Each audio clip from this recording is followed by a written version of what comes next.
I'm Hayden, and we are back for another Automotive Autopsy. This is our mate Zacs MX83 Cressida. Ground up build, basically. He's on all the work himself, making it a beautiful machine. Well, it's going to be a little bit different. We are usually in the videos, and tonight we're not going to be in the video. It's going to be focused just on Zac. We're going to mic him up. He's going to speak all about his car, get some pretty shots. That's basically all we have to say. So jump straight in, get a nice cold beverage, jump on to mcsashop.com, grab yourself a jumper, which Hayden didn't want to wear tonight apparently.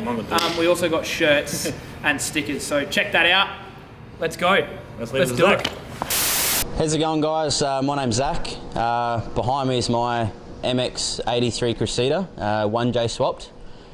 Picked this car up a little over 12 months ago now. Got it off a buddy of mine named Gavin. He had it for a number of years before the notorious 7M blew its head gasket. Since then, it sat in a garage for 4 years before I purchased it. When I purchased it, it was white on white. It had stock suspension, open diff, had 220,000 on the clock. It came on a set of LE37 Volks. Pretty rare. They were one of Volk's lightest wheels I've ever made, according to my research. It also came with the JDM headlights. They've got the yellow fog, or daytime lights, whatever you like to call it. About the same time I picked the Cressida up, I come across 2001 Toyota Crown Athlete. They have the 1J Xenon opposed to the Crown Majesta, which have the V8s for those non-Toyota guys out there. It was a written off vehicle. It was a theft recovered vehicle. Luckily enough, there was nothing touched on the motor or driveline at all. It was just completely gutted on the inside, and the outside was pretty well trashed. I guess we'll start at the front of the car. As I said, 1J swap. Motor is completely stock. When I got the motor from the Crown, I done a full comp and leak down test, so I knew the motor was healthy. All I've done to it is a new CT 15 turbo, which is a stock turbo, just replacement. A Turbo Smart boost tee. I'm running an Aeroflow 3-inch intercooler with 3-inch piping. I try to retain as much of the stock piping as possible to make the motor swap look as stock as possible. So I didn't really stand out if it was, anyone to ever look at it, such as police. I've got a Greddy oil relocator with a 14-row oil cooler. I've got upgraded trans cooler, which is 14-row as well. Apart from that, the swap took literally a month, but the motor was in and out of the Crown in the Cressida in literally 2 hours. It was the easiest swap I've ever done. Moving along to the trans, it's a factory A340 E-trans, so it's a Tiptronic. All I have had to that was an upgraded torque converter and solenoids. The thing that separates this Cressida apart from most, I believe, is the custom paddle shifts that I've done. The paddle shifts were out of a GT Liberty. A little bit of cutting and shutting to do to make them fit the column shift. Apart from that, it was very simple as far as wiring was concerned. It was literally 3 wires, all ground signals. Moving down to a stock factory tail shaft, swapped out the open diff, put a Series 2 Torsen LSD, done a full cradle swap as well, reinforced cradle as they are prone to cracking. All the arms, front and back, are all brand new.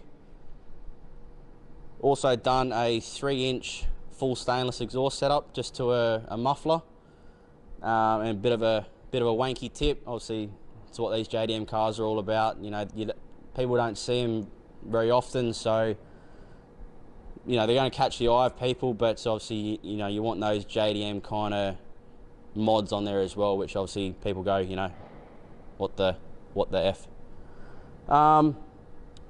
Suspension is BC fronts and teen rears with 33 GDST calipers and BA rotors. Custom hub-centric rings for the front big brakes. Also recently just put on the 34 GDR wheels. Day to day I just run the Toyota Crown 16-inch wheels, low key, flies under the radar, doesn't attract any attention from the men in blue. About 6 months after owning the car, I actually had a smaller accident. A seat fell on my left side quarter and scratched the quarter up pretty bad.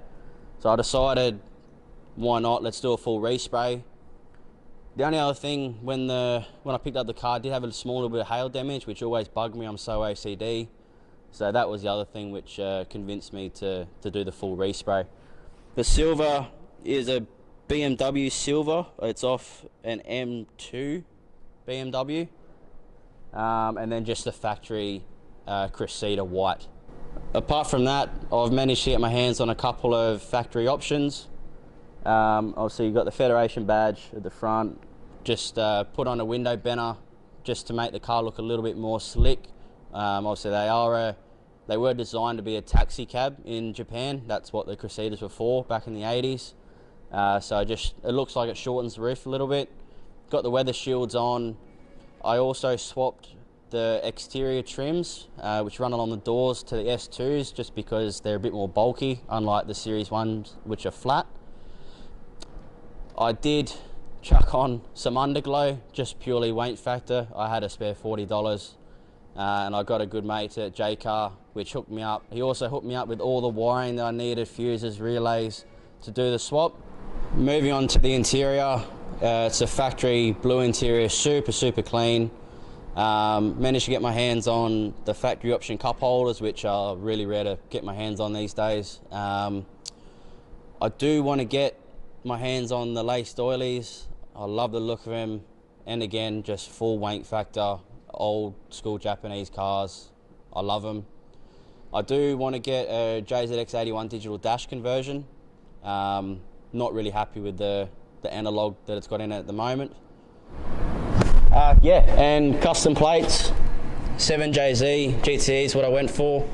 Obviously the 7M motor, which is the original motor that came out of it, and swapped the 1J in, so I went with 7JZ GTE just to get a few confused faces. Apart from that, that's about it for the car. It's not a crazy build, it's a pretty stealth build. It is a daily, so other people might not like it, but I love it. It's who I am, it's what I'm about. Hope you enjoyed it. For any more updates, please head over to my Instagram, Toyota Nuffy. Hope you enjoyed it. Also, get the camera off me. Sponsored by Gripset. Yeah, hit up Alex at Gripset, reps us for my work. I'll give him a shout out. Stop this, I don't like it. All right, Zach, we appreciate you for coming on, man. This like everything you've done with this car is ridiculous, and we can appreciate just how clean you've made it, and the attention to detail is fabulous to see in such an old car. But you've done well, and I'm assuming everyone that's watching this could think the same. If you want to check out more of Zach's progress, you've got his Instagram, which is Toyota Nuffy. He's got a whole bunch of stuff that he's going to unveil, which he should be talking about, but we'll see how it goes. Yeah, we'll leave it there. Don't forget, you've got our Instagram, we've got our jumpers for sale, crop top stickers, some more merch coming soon, so keep an eye out for that. But for now, that's it. And thank you for watching. Let's do it again. Let's do it again! Stop this, I don't like it.